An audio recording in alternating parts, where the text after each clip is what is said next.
فبأي آلاء ربكما تكذبان.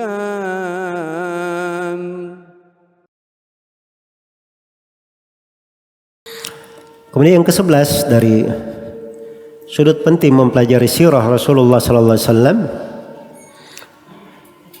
adalah menyerap pembahasan maqasidus syariah serta mempertimbangkan masalih dan mafasid yang merupakan kedetailan dan keindahan syariat Islam ini. Iya. Jadi ada namanya maqasidus syariah, maksud pensyariatan. Kenapa disyariatkan hukum potong tangan untuk mencuri? Kenapa disyariatkan hukum rajam untuk laki-laki yang sudah menikah yang berzina? Kenapa disyariatkan hukum cambuk untuk orang yang meminum khamar? Dan seterusnya. Ini ketika ada penjelasan tentang hikmah di belakangnya, maka itu namanya maqasidus syariah, maksud dari pensyariatan. Dan itu tampak sekali dari sirah kehidupan Rasulullah sallallahu alaihi wasallam. Maksud pokok di dalam pensyariatan tersebut ada hal-hal yang terkait dengan tata negara, hubungan antara sebuah negara Islam dengan negara kafir. Ada hal yang terkait dengan fikih al-quwa wa dha'af di tengah umat Islam. Dan itu banyak sekali pembahasan di dalamnya. Dan ini pembahasan mendetail dari ilmu agung dan besar di dalam agama. Iya. Dan ini ilmu maqasidus syariah ini seorang akan mendalam memahaminya kalau dia paham sirah Rasulullah sallallahu alaihi wasallam. Dan akan datang nanti insyaallah di salah satu buku di program ini, di program kuliah Mafatihul Lail, saya akan memberikan dasar pijakan di dalam ilmu maqasidus syariah, ilmu memahami maksud dan tujuan pensyariatan. Iya, sebab itu kelengkapan dari fikih di dalam beragama, supaya seorang itu pandai menilai sesuatu, pandai menilai sesuatu. Jadi masalah ini kadang para ulama berbuat sesuatu, iya, orang-orang awam bahkan orang-orang yang terpelajar juga kadang keliru di dalam menilai perbuatan ulama tersebut. Sebabnya apa? Karena tidak paham maqasidus syariah, kurang di dalam melihat sejarah dan kehidupan Rasulullah sallallahu alaihi wasallam. Jadi itu ada ilmu-ilmu mendalam di dalam hal tersebut, bisa dipetik dari sirah Nabi sallallahu alaihi wasallam. Kemudian yang ke-12 dari manfaat dan mempelajari sirah Rasulullah sallallahu alaihi wasallam adalah merasakan berbagai makna penghambaan. Kita sudah mengkaji Manzuma As-Sair ilallahi wad Daril Akhirah di program kuliah Mafatihul Ilm ini. Iya. Dan sudah kita terangkan 18 bentuk penghambaan kepada Allah. Itu penghambaan itu kalau kita baca di sirah Nabi sallallahu alaihi wasallam itu terlihat jelas bagaimana keikhlasan itu, bagaimana kesabaran, bagaimana ridha, bagaimana kesyukuran, bagaimana rasa harapan, bagaimana rasa takut, bagaimana berbaik sangka kepada Allah Subhanahu wa taala. Dan dari sirah Nabi sallallahu alaihi wasallam mengajarkan kita contoh dan praktek keimanan kepada takdir, sehingga terlihat keberanian, terlihat pengorbanan di dalam kehidupan tersebut. Dan ini semuanya terangkum dan terpetik dari sirah kehidupan Rasulullah sallallahu alaihi wasallam dan mempelajarinya. Kemudian yang ke-13 dari manfaat mempelajari sirah adalah memetik berbagai kemuliaan dari keelokan akhlak Rasulullah sallallahu alaihi wasallam. Yang ingin belajar akhlak yang mulia, itu banyak akhlak yang mulia dari sirah Rasulullah sallallahu alaihi wasallam. Bagaimana perangai beliau, bagaimana pembawaan beliau, bagaimana tabiat beliau sallallahu alaihi wasallam. Ya.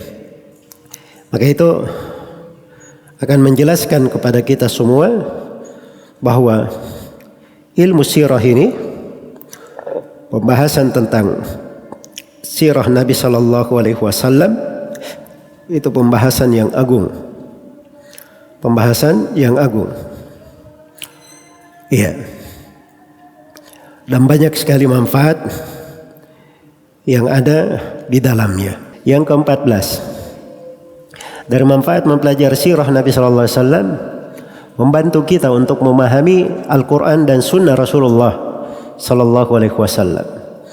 Karena kadang ada sebagian ayat Al-Quran itu akan bisa dipahami lebih mudah dengan mempelajari sirah Rasulullah sallallahu alaihi wasallam.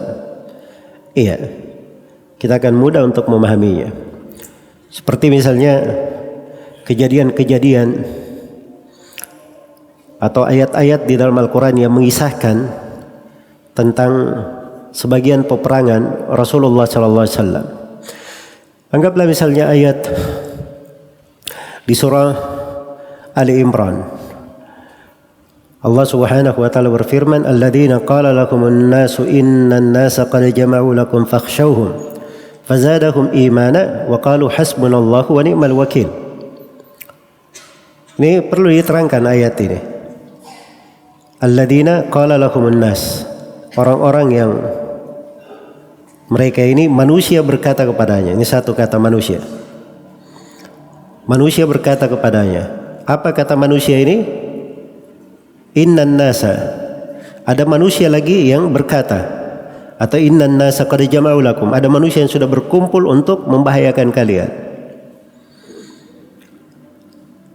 Fakhshawhum, maka takutlah kalian kepada mereka. Nah, ini bagaimana sirah ini dipahami ayat ini? Jadi an-nas yang pertama itu sebagian orang dari kabilah yang berjalan.